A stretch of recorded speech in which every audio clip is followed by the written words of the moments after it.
It's 2025 already. Hey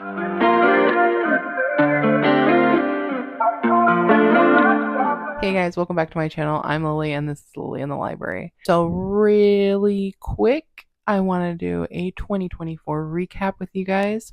I did only start reading in April, so I only have about 8 months worth of data and books to talk about. And I don't really have too much to go off of. This is my first recap of a year on BookTube, so I don't know if I'm going to do it right, but let's get into it. I mainly just have some stats for you and standout books. I'm not going to go into anything too deeply for the simple fact that I've already done a worst and best books of 2024. So if you haven't seen those, I will link them below. Please check them out. And without further ado, let's get into it. For 2024, I changed my reading goal a few times.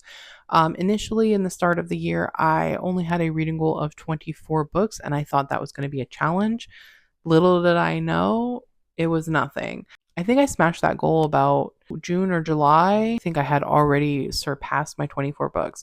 So at that point, I decided that I wanted to set a more ambitious goal, even though I thought the 24 books was pretty ambitious. I wanted to set something a little bit higher for myself. So I set my next goal at 75 books. And when I got to August and September, I was concerned because I really thought I wasn't even going to meet that goal because I had such bad months. And then I did end up surpassing that goal, I believe in November, like the end of November. So again, I decided to up my goal one more time to 100 books. And this was kind of, for me, a lofty goal. I didn't think I was going to meet it because this would be the most books that I've ever read in a single year to my recollection. And I am very pleased to tell you that I did surpass my goal. I'm not sure the exact amount because I was keeping track on Goodreads and Fable. Unfortunately, on Fable, not all of the books that I read are available, and Goodreads takes my DNFs and counts it towards my read, whereas Fable doesn't. So on Fable, it said I read 106 books, but I know of at least 2 books that weren't there. And then Goodreads says I read 112 books. And I'm pretty sure I have all my books on Goodreads.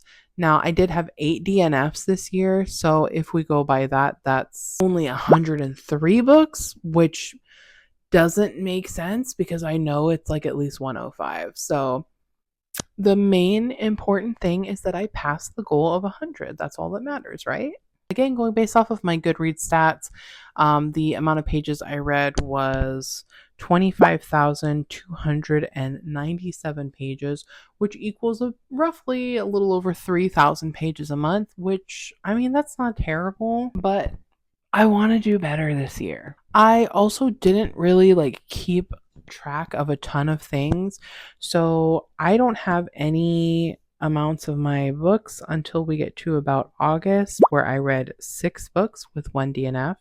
September, I read 2 books. So September was my worst month of the year, even though I started late in April. I believe I still read more than 2 books. October, I read 18 books. November, I read 13 with 1 DNF. And then in December, I read 23 with 1 DNF.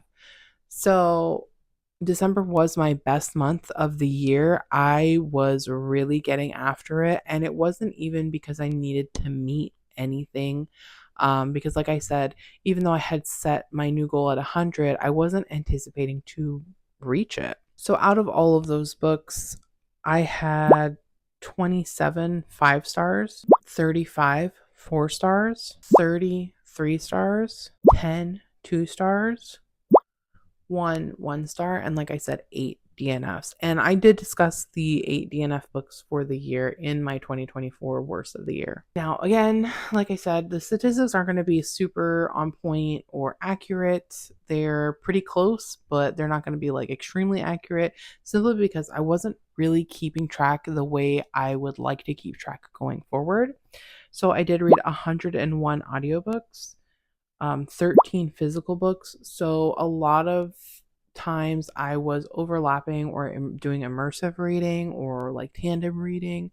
I do really love to read along with a book while I'm listening to it, but my preferred method is definitely audiobooks. I also had 9 ebooks or ARCs. Not all of the ebooks I read were ARCs, but all of the ARCs I read were ebooks. I read 13 books from my owned TBR. I have no idea how many books I hauled this year in total, but 13 of them I owned, and I had 2 library books. Then I received 12 subscription boxes, and I purchased 64 books from Pango this year, but I have also made purchases from local thrift shops and my local library. So I'm not sure how many books I hold this year. I also didn't count any books that were given to me as a gift, and I didn't count my Amazon books. My best book of the year was Sugar Baby Mine by Kayla Rianne. If you haven't seen my best of 2024, I would highly recommend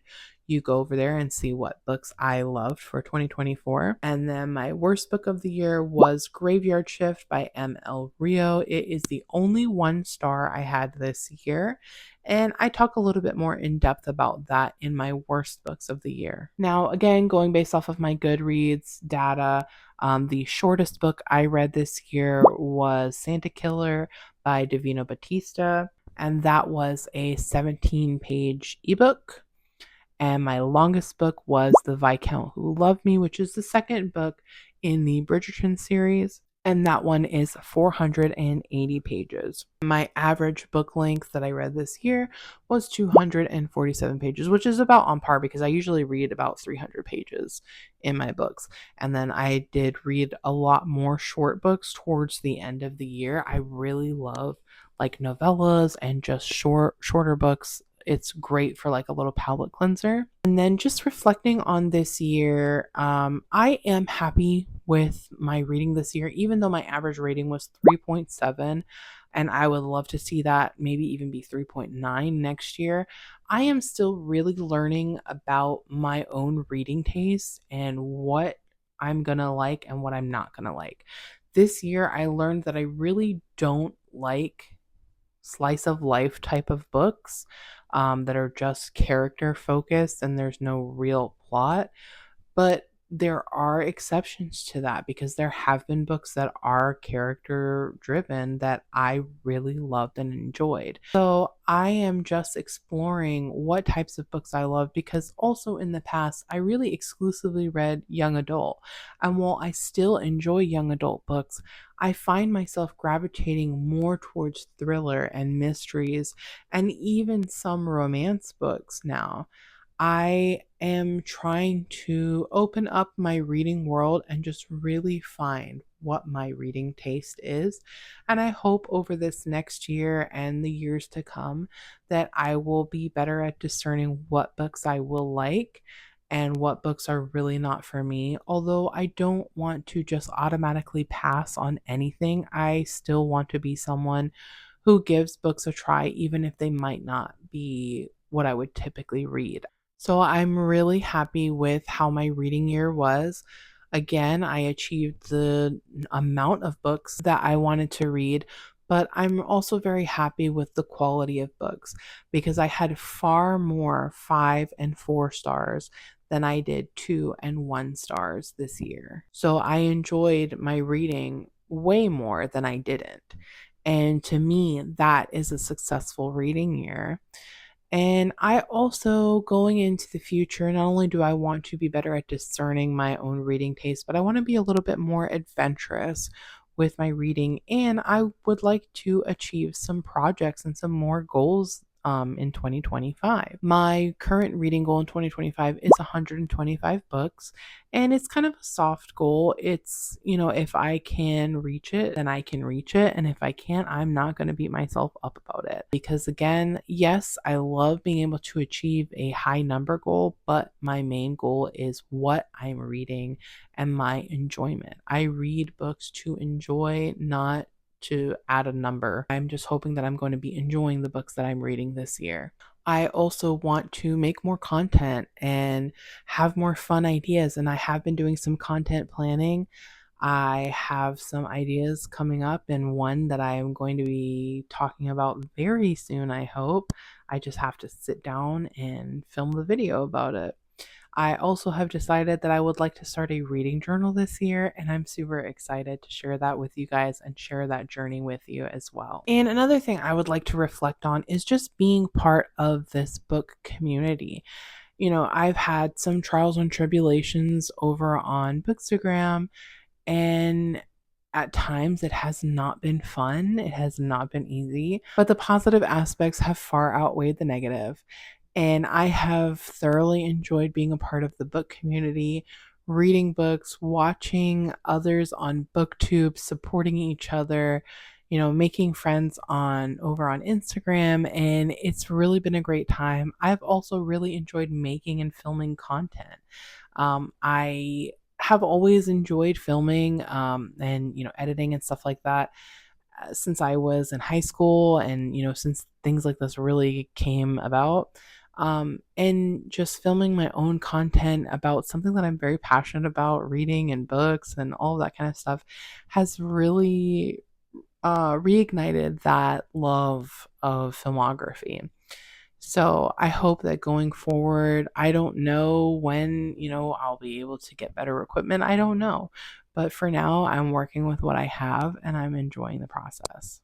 So going forward, I am very excited for 2025 and everything that it has to hold. And I'm excited to keep connecting with others on, the book socials and keep making content and reading exciting books. I'm very excited for all the books that are to come out this year. I do have a few goals in mind, but the only goal I'm really sure of right now is my 125 book goal for 2025. Like I said, it's a soft goal, so if I don't meet it, I don't meet it. But I think that's all I have for you guys today. If you have any ideas or any goals or anything that you want to talk about or reflect on from 2024, I would love for you to do that in the comments below. And consider subscribing if you haven't subscribed already, if you'd like to see more content from me. With all that said, thanks for staying here through 2025, and I'll see you guys in the next one. Bye.